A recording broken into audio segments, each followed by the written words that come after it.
Welcome to Amma's magic pot. ಇವತ್ತು ನಾವು ಮನೆಯಲ್ಲಿ ಈ ಥರ ನಾನು ಹುರುಳಿಕಾಳನ್ನ ನೆನೆಸಿ ಮೊಳಕೆ ಕಟ್ಟಿದ್ದೆ.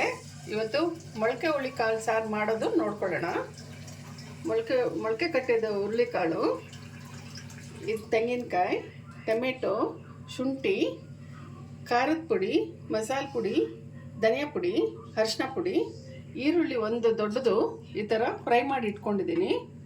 ಮತ್ತು ತರಕಾರಿ ಬದನೆಕಾಯಿ, ಕೋಸುಗಡ್ಡೆ ಮತ್ತು ಆಲೂಗಡ್ಡೆ ಹಾಕ್ಕೊಂಡಿದ್ದೀನಿ ನಾನು. ಇದು ಒಗ್ಗರಣೆಗೆ ಪಲ್ಯ ಮಾಡುತ್ತೀವಲ್ವ, ಅದು ಒಗ್ಗರಣೆಗೆ ಈರುಳ್ಳಿ, ಕರಿಬೇವಿನ ಸೊಪ್ಪು, ಹಸಿಮೆಣಸಿನ್ಕಾಯಿ. ಈಗ ಕುಕ್ಕರ್ನಲ್ಲಿ ನೀರು ಇಟ್ಕೊಂಡಿದ್ದೀನಿ. ಈ ಕಾಳನ್ನ ಹಾಕ್ತಾಯಿದ್ದೀನಿ. ಕುಕ್ಕರ್ನ ಮುಚ್ಚಿ 2 ವಿಸಿಲ್ ಬರೋವರೆಗೂ ಕೂಗಿಸ್ಕೊಳ್ಳೋಣ. ಈಗ ರುಬ್ಕೊಳ್ಳೋದಕ್ಕೆ ತೆಂಗಿನಕಾಯಿ ಹಾಕ್ಕೊಳ್ಳೋಣ, ಶುಂಠಿ,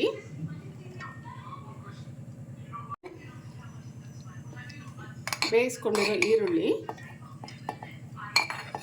ಪುಡಿ, ಖಾರದ ಪುಡಿ, ಅರಿಶಿನದ ಪುಡಿ ಇದೆಲ್ಲ ಸೇರಿಸ್ಕೊಂಡು ರುಬ್ಕೊಂಬರ್ತೀನಿ ನಾನು. ಇವಾಗ ವಿಸಿಲ್ ಬಂದಿದೆ, 2 ವಿಸಿಲು. ಕುಕ್ಕರ್ ಮುಚ್ಚಳ ತೆಕ್ಕೊಳ್ಳೋಣ.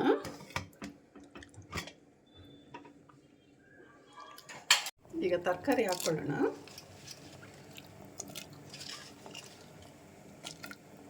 ಮಸಾಲೆ ರುಬ್ಕೊಂಡಿದ್ವಲ್ಲ ಅದು ಹಾಕ್ಕೊಂಬಿಡೋಣ. ರುಚಿಗೆ ತಕ್ಕಷ್ಟು ಉಪ್ಪು ಹಾಕ್ಕೊಳ್ಳೋಣ.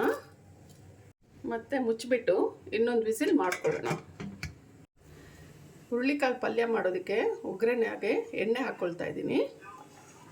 ಹಾಕ್ಕೊಳ್ಳೋಣ.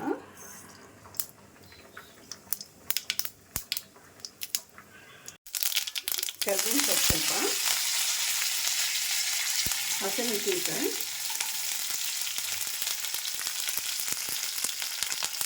ಈರುಳ್ಳಿ ಇದೆಲ್ಲ ಸ್ವಲ್ಪ 2 ನಿಮಿಷ ಫ್ರೈ ಮಾಡ್ಕೊಳ್ಳೋಣ. ಈಗ ಕುಕ್ಕರ್ ಮುಚ್ಚಳ ತೆಕ್ಕೊಳ್ಳೋಣ.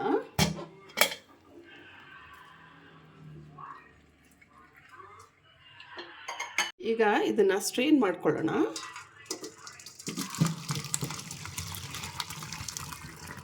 ನಾವು ಸ್ಟ್ರೈನ್ ಮಾಡ್ಕೊಂಡಿರೋ ಇದು ಮಸಾಲಾನ ಇದರಲ್ಲಿ ಹಾಕ್ಕೊಳ್ಳೋಣ. ತರಕಾರಿ ಏನು ಹಾಕಿದ್ವು ಆ ತರಕಾರಿನೂ ಇದರಲ್ಲಿ ಹಾಕ್ಕೊಳ್ಳೋಣ. ನಾವು ಒಗ್ಗರಣೆ ಹಾಕ್ಕೊಂಡಿದ್ವಲ್ಲ ಅದರಲ್ಲಿ ನಾವು ಬಸ್ತಿಟ್ಕೊಂಡಿರೋ ಈ ಕಾಳನ್ನು ಹಾಕ್ಕೊಂಬಿಡೋಣ.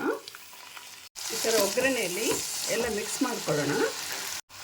ಈಗ ಇದಕ್ಕೆ ತುರ್ಕೊಂಡು ಇಟ್ಕೊಂಡಿರೋ ತೆಂಗಿನಕಾಯಿ ಹಾಕ್ಕೊಳ್ಳೋಣ. ಈಗ ಸಾರಿಗೆ ಒಗ್ಗರಣೆಗೆ ಎಣ್ಣೆ ಹಾಕ್ಕೊಳ್ತಾ ಇದ್ದೀನಿ.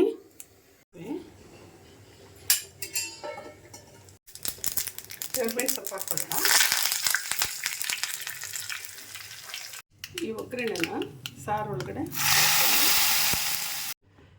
ಈಗ ಮೊಳಕೆ ಕಟ್ಟಿದ ಸಾರು ರೆಡಿಯಾಗಿದೆ.